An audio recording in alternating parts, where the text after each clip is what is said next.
오늘 본문은 11장부터 시작된 다윗의 어두웠던 가정사의 마지막 이야기 부분이라고 말할 수 있습니다. 다윗의 가정사의 마지막 부분은 아마도 그 누구도 마주하고 싶지 않는 장면으로 마무리가 됩니다. 부모에게 있어 자녀의 죽음은 그 무엇으로도 위로받기 어려운 고통일 것입니다. 만약 다윗이 사무엘하 19장까지의 모든 이야기를 미리 알았다면 밧세바를 범하는 죄를 과연 지었을까요? 아마 그 누구도 그런 죄를 짓지 않았을 것입니다.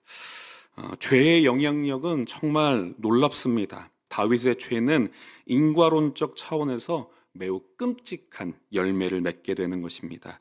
지난주에 살펴봤던 사무엘하 18장 33절에 이 다윗의 울부짖음을 꼭 기억하시기 바랍니다. 18장 33절에 왕의 마음이 심히 아파 문 위층으로 올라가서 우니라. 그가 올라갈 때 말하기를 내 아들 압살롬아, 내 아들 압살롬아, 차라리 내가 너를 대신하여 죽었더라면 압살롬 내 아들아 하였더라. 이 말씀을 읽고 있노라면 다윗의 목소리가 들리는 듯합니다. 그 괴롭고 깊은 고통 중에 있는 울부짖고 있는 그 다윗의 목소리가 들리는 것 같습니다. 오늘도 역시 이 다윗의 모습을 반면교사 삼아 우리의 삶을 바로 세워가시는 저와 여러분들 되시길 축복합니다. 드디어 쿠데타가 제압이 되었습니다. 왕의 아들이 일으킨 쿠데타는 아버지의 하나님의 섭리와 이 아들의 오판으로 인하여 완벽히 제압당합니다. 다윗의 아들 압살롬은 요압에 의해 매우 비참한 최후를 맞게 되죠. 다윗은 왕이기 전에 아버지였습니다. 우리가 함께 앞부분에 읽었던 것처럼 아들의 소식을 들은 다윗은 새끼를 잃은 동물처럼 울부짖기 시작합니다. 아들의 죽음을 슬퍼하는 것은 아무리 왕이더라도 아버지의 당연한 모습일 것입니다. 또한 왕의 아들의 죽음을 슬퍼하는 것이 만약 나라의 이익과 반하지 않는다면 백성들은 당연히 함께 슬퍼할 것입니다. 그리고 그 왕의 슬픔도 공감하겠죠. 그러나 지금은 왕의 아들의 죽음이 나라의 이익인 상황입니다. 압살롬은 쿠데타를 일으켰습니다. 그리고 그 쿠데타로 인해 이스라엘 백성들이 무려 2만 명이나 죽임을 당했다라고 성경은 기록합니다. 이 인원은 압살롬의 편에 선자들의 숫자만 반영하는 것입니다. 만약 다윗의 편의 선자들까지 포함하면 훨씬 더 많은 사람이 죽었겠죠. 우리가 6.25 전쟁을 동족 상잔의 비극이라고 부르는 것처럼 이 압살롬의 쿠데타도 규모는 다르겠으나 민족의 입장에서는 매우 비극적인 사건이었을 것입니다. 심지어 이 다윗의 군사들은 매우 불리한 상황을 극복하고 기적적으로 승리를 일궈냈습니다. 때문에 지금은 다윗의 편의 선자들은 함께 기뻐하고 서로 축하할 그런 때인 것이죠. 그리고 다윗도 마찬가지입니다. 전쟁의 승리를 함께 기뻐하며 승리를 가져온 백성들을 격려하고 함께 해 주어야 하는 것이죠. 만약 마음이 그렇지 못하다 하더라도 사람들 앞에서는 반역자의 죽음으로 인정하고 또 그렇게 연기를 해야 했습니다. 그러나 우리가 잘 알고 있는 것처럼 다윗은 그렇게 행동하지 못했죠.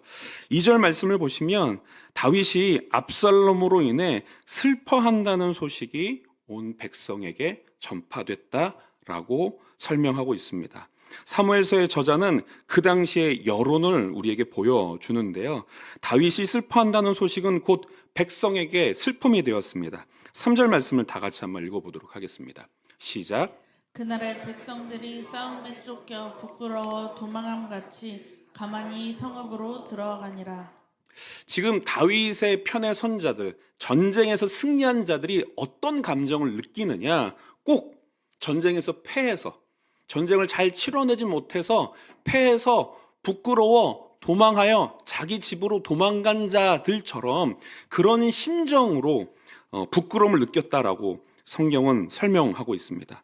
그리고는 다시 화면을 왕의 얼굴을 비추죠. 4절에 왕이 그의 얼굴을 가리고 큰 소리로 부르되 내 아들 압살롬아 압살롬아 내 아들아 내 아들아 하니, 다윗은 지금 큰 소리로 통곡하고 있습니다. 그리고 이 통곡은 이 다윗이 참 예술성이 많은 사람 아니겠습니까? 그리고 시편 많은 수많은 시를 쓴 사람인데요. 뭔가 운율감이 느껴진다든지 그런 시적인 요소들이 느껴진다기보다는 그냥 그 마음의 그 깊은 슬픔과 고통을 내뱉고 있는 것처럼 보여집니다. 다윗은 지금 왕으로서의 본분을 망각하고 완전한 슬픔 속에 빠져 있는 것이죠. 주변 사람들도 보이지 않고 오직 자신의 슬픔에 함몰된 상태인 것입니다. 이때 등장하는 한 인물이 있는데, 사실 제가 그리 좋아하지 않는 인물이고 성경에서 지혜롭게 행동한 적이 별로 없는데, 딱 정말 이때 이 다윗 왕에게 충언을 한 사람이 등장을 합니다. 그 사람이 누구냐? 바로 요압이죠. 요압이 5절과 6절에 이렇게 말합니다. 요압이 집에 들어가서 왕께 말씀드리되 왕께서 오늘 왕의 생명과 왕의 자녀의 생명과 처첩과 비빈들의 생명을 구원한 모든 부하들의 얼굴을 부끄럽게 하시니, 6절은 같이 읽습니다. 시작. 이는 왕께서 미워하는 자를 사랑하시며 사랑하는 자는 미워하시고 오늘 지휘관들과 부하들을 멸시하심을 나타내심이라. 오늘 내가 깨달으니 만일 압살롬이 살고 오늘 우리가 다 죽었더라면 왕이 마땅히 여기실 뻔하였나이다. 아멘. 당신의 군대는 왕과 왕의 가족과 모든 백성들의 생명을 구원했습니다. 그런데 지금 왕은 무엇하고 계시냐? 미워할 자를 사랑하고 계시고 사랑할 자를 오히려 미워하고 있습니다. 지금 당신은 나라를 지킨 지휘관들과 부하들을 멸시하고 계신 것입니다.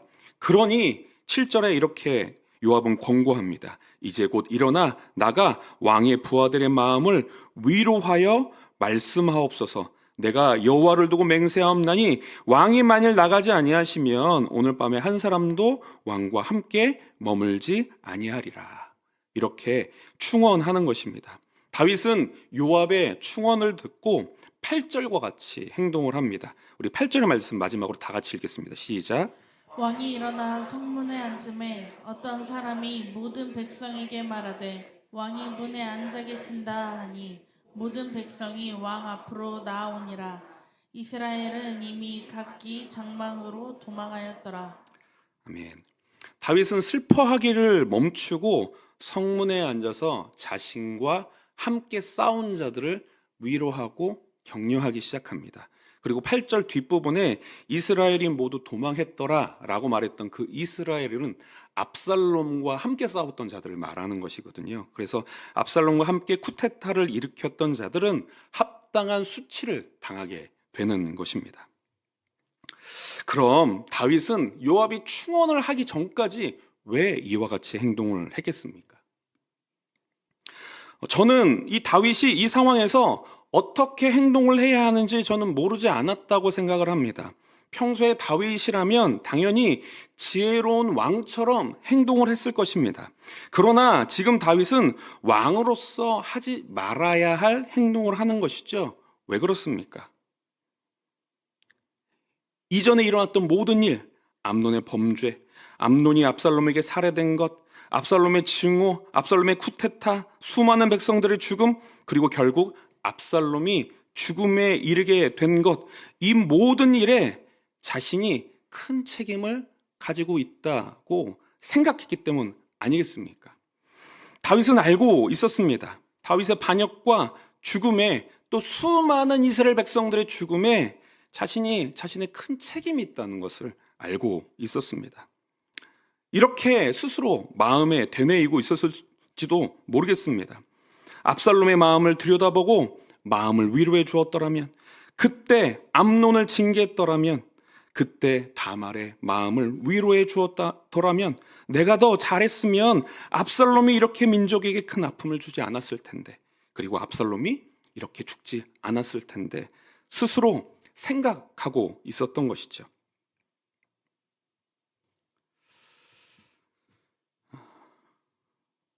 우리가 살아가는 삶을 생각해 보면 저는 이런 생각이 듭니다. 삶은 결코 개별로 포장된 도시락이 아니다라고 생각을 합니다. 만약 모든 반찬과 국 그리고 밥이 개별로 포장이 되어 있다면 어느 것 하나 흔들린다고 하여서 반찬과 밥이 섞이고 영향을 미치겠습니까?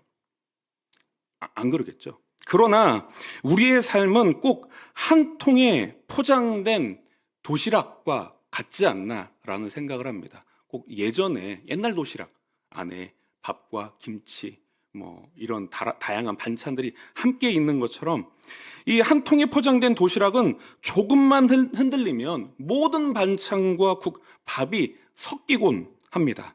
그리고 넘어지기라도 하면 정말 정체를 알지 못하는 음식이 되기도 하죠. 제가 여러분들에게 무슨 말씀을 드리고 있는 것인가? 삶이라는 것이 결국 서로 영향을 미친다는 것이죠. 우리의 삶에는 다양한 메뉴가 있습니다. 개인의 삶, 가정, 직장, 친구와의 관계, 교회에서의 생활, 여러 가지의 삶의 다양한 메뉴들이 있는데 삶이라는 도시락에 담긴 각각의 메뉴들은 우리가 의도를 했던, 의도하지 않았던 서로가 서로에게 영향을 미친다는 것이죠. 개인의 마음 상태는 가정생활에 영향을 미치고요. 또 가정생활은 사회생활에 영향을 미치는 것이 당연합니다. 또 부부 사이의 문제는 자녀들과의 관계에 영향을 미치고 자녀와의 갈등은 부부 사이에 틈을 만들기도 하죠. 또 가정의 일은 사회생활에 영향을 미치기 마련입니다. 한 가정에 아이가 생기면 어느 한 부모는 퇴직을 하든지 또는 육아휴직을 합니다. 또 요즘 시대는 참 좋아져서 남편들도 육아휴직을 하지 않겠습니까? 그러니까 이것이 가정생활이 사회생활에 아주 자연스럽게 영향을 미치는 모습 중에 하나인 것이죠. 또 가족 중 한 사람이 큰 병에 걸리게 되면 나머지 한 사람의 사회생활에 큰 영향을 미치게 되고요. 또 반대로 사회에서 일이 잘 풀리지 않거나 문제가 생기면 가정생활에 큰 영향을 미치게 되는 것입니다. 이처럼 삶이라는 도시락 안에 든 각각의 메뉴들은 우리가 의도를 했던, 의도하지 않았던 서로가 서로에게 영향을 미친다는 것이죠. 그런데 이 한국 사회를 들여다보면 이 시간이 지날수록 가정은 점점 더 중요해지는 것 같습니다. 과거에 우리가 살아가고 있는 이 나라는 먹고 사는 일이 참 중요했던 것 같습니다. 일본의 압제, 조선 왕조의 무능함, 그리고 전쟁으로 인해 이 땅의 백성들은 가난과 굶주림이 일상이 되었죠. 그래서 이런 인사들을 하곤 합니다. 식사는 하셨습니까? 그러니까 서로의 식사를 물어보는 것이 인사가 될 정도로 살아간다는 것, 생존한다는 것이 참 중요했던 과거가 바로 이 나라인데요. 이 생존이 최우선의 과제가 된 상황에서 가정은 뒷전이 되는 것이 당연했습니다. 가족의 생계를 책임지기 위해 일하는 것이 자녀의 마음을 들여다보는 것, 자녀의 숙제를 봐주는 것, 자녀의 친구 관계를 상담해 주는 것보다 훨씬 더 중요하게 여겨졌죠. 그래서 자연스럽게 사회의 일은 중요한 일, 집안에서의 일은 덜 중요한 일, 돈을 버는 사람은 중요한 일을 하는 사람, 집안에서 집안을 돌보는 사람은 덜 중요한 사람이라는 인식이 자리 잡게 되는 것입니다. 참 이해가 되는 부분입니다. 왜냐하면 참 먹고 사는 것이 중요했으니까요. 먹고 사는 것이 그만큼 힘들었으니까요. 그러나 시대가 변하기 시작했습니다. 점점 먹고 사는 것, 생존이 중요한 시대에서 어떻게 사느냐, 즉 자아실현이 중요한 시대가 된 것이죠. 제가 아직도 기억이 나는 광고가 있는데요. 한 카드사의 이 광고 CM송입니다. 이게 어떤 노래냐면 아마 들으시면 기억이 나실 텐데, 아버지는 말하셨지 인생을 즐겨라. 기억이 나시나요? 기억이 나시나요? 이게 2005년도에 나온 광고인데요. 이게 제가 신학생 시절이었는데 저는 이 광고를 보고 진짜 너무 경박하다라고 생각했습니다. 이 인생이라는 것이 무겁고 괴롭더라도 주님이 주신 사명 감당하면서 살아가야지. 막 이런 굉장히 고리타분한 생각을 했던 시절이 바로 그 시절이었는데, 그런데 이 광고는 그 당시의 시대 정신을 반영합니다. 사람들이 이제 더 이상 먹고 사는 것만 걱정하지 않게 되었다는 것이죠. 자아 실현을 걱정하기 시작했다는 것입니다. 내가 꿈꾸는 삶은 무엇인가? 내가 꿈꾸는 삶을 살기 위해 나는 무엇을 해야 하는가? 혹은 내가 꿈꾸는 삶을 살아가지 못하면 어떻게 하나? 저는 어렸을 적에 성남 구시가지에 살았는데요. 그러니까 달동네라고 불리는 그런 동네에 살았습니다. 단칸방이라고 말하잖아요. 그래서 문을 열면 조그만한 직사각형의 부엌이 있습니다. 그 부엌에는 그 연탄으로 이제 요리도 하고, 그다음에 난방도 이제 하는 그런 조그마한 부엌이 있고요. 또 부엌에 딸린 조그마한 방을 문을 열게 되면 이제 단칸방이 등장을 하는 것이죠. 그래서 집 안에 화장실도 없었습니다. 공용으로 사용하는 그 마당에 이제 그 화장실이 있었고요. 제가 어릴 때는 그러니까 퍼세식이잖아요.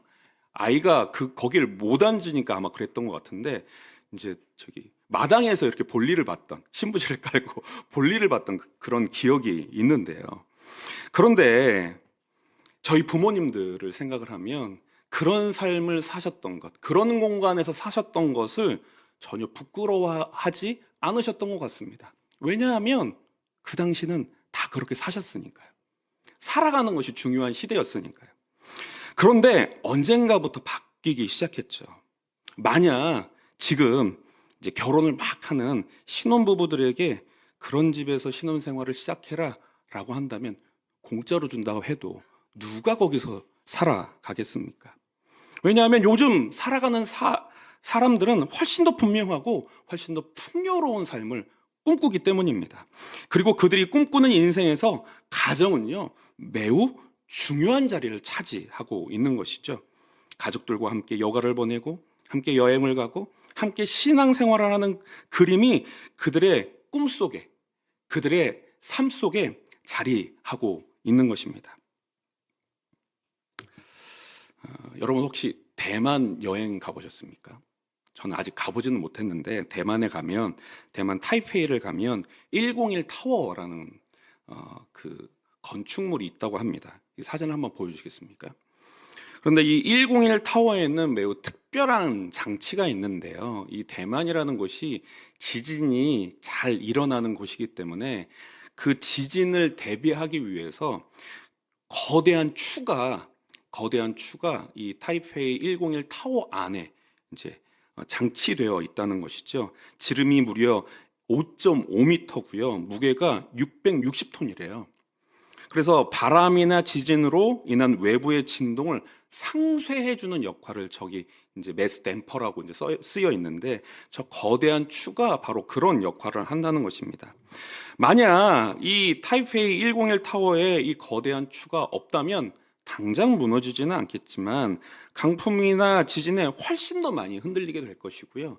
저기 안에 사는 사람들은 괴로워하고 멀미를 일으키고, 또 결국 그 피로도가 쌓이면 매우 위험한 일이 발생될 수도 있는 것입니다. 제가 문득 저 이미지를 보면서 이런 생각이 들더라고요.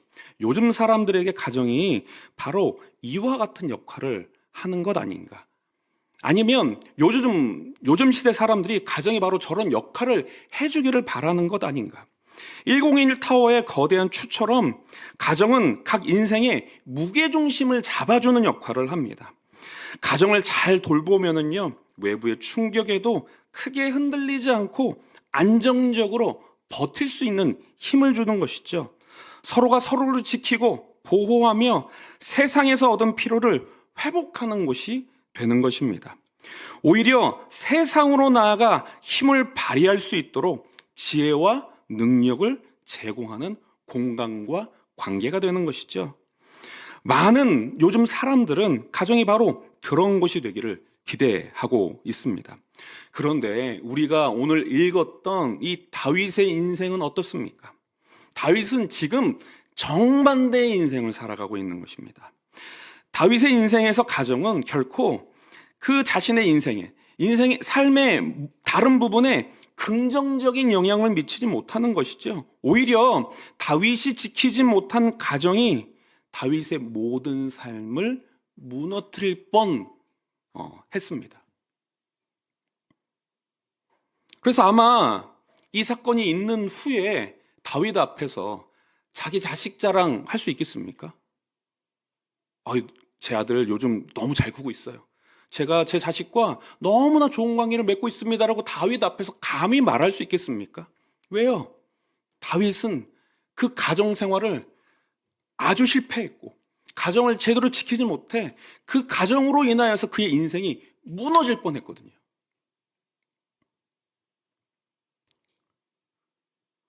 우리는 이 다윗의 다윗의 삶을 반면교사 삼아야 합니다. 우리는 다윗의 죄와 실패를 통해 경각심을 갖고 가정을 잘 돌봐야 하는 것입니다. 가정은 우리 인생의 무게중심을 잡아주는 가장 중요한 추라고 말할 수 있습니다. 가정을 잘 돌보지 못해 가정이 잘 기능하지 못한다면 우리 인생은 결국 크게 흔들리게 되겠죠. 바로 다윗의 그 가정처럼 말이죠. 여기 계신 여러분들은 여러분의 인생의 무게중심을 어디에 두고 계십니까? 여러분에게 가장 중요한 곳은 혹은 가장 중요한 것은 무엇입니까? 직장입니까? 개인의 삶입니까? 친구들과의 관계이십니까? 아니면 교회입니까? 아니면 가정입니까? 우리는 다윗의 삶을 통해 우리의 삶을 들여다봐야 합니다. 성경은 우리에게 이렇게 말합니다. 에베소서 5장 25절을 보시면 성경은 남편들에게 그리스도가 교회를 사랑하듯 아내를 사랑하라 라고 말하고요. 또 에베소서 5장 33절을 보시면 아내는 자기 남편을 존경하라 라고 명하고 있습니다. 또 에베소서 6장 2절 말씀을 보면 자녀는 부모를 공경하고 또 4절을 보시면 부모는 자녀를 노엽게 하지 말고 주의 교훈과 훈계로 양육하라 라고 말하고 있습니다. 그리고 이와 같이 서로 사랑하고 서로 존중하고 서로 존경할 때 얼마나 아름다운 가정이 될 수 있는지를 시편 128편 3절에 이렇게 기록을 합니다. 우리 시편 128편 3절 말씀을 다 같이 읽어보겠습니다. 시작. 내 집 안방에 있는 내 아내는 결실한 포도나무 같으며 내 식탁에 둘러앉은 자식들은 어린 감람나무 같으리로다. 아멘. 부부는 서로 생명을 풍성하게 하는 존재, 기쁨을 주는 존재, 가정을 아름답게 만드는 존재, 그래서 하나님의 축복의 통로가 된다라고 성경은 말하고 있고요. 또 결국 자녀들은 미래의 희망이자 하나님께서 허락하신 그 복음이라는 생명을 이어갈 자들로 세워지게 된다라고 성경은 우리에게 말하고 있는 것입니다. 오늘 다윗의 인생을 통해 우리의 삶의 무게중심을 살펴보기를 원합니다. 우리는 가정에 얼마나 많은 시간과 에너지를 사용하고 있습니까? 다윗과 같이 돌보지 못하는 가정으로 인해 삶의 모든 영역에 부정적인 영향을 미치게 되는 것이 아니라 잘 세워진 가정으로 인해 우리의 모든 삶이 더 아름답게 세워지기를 축복합니다. 오늘 성령 하나님께서 우리 마음에 진리의 빛을 비춰주사 우리의 삶을 돌아보게 하시며 우리의 가정을 바르게 세워 가시기를 간절히 바랍니다.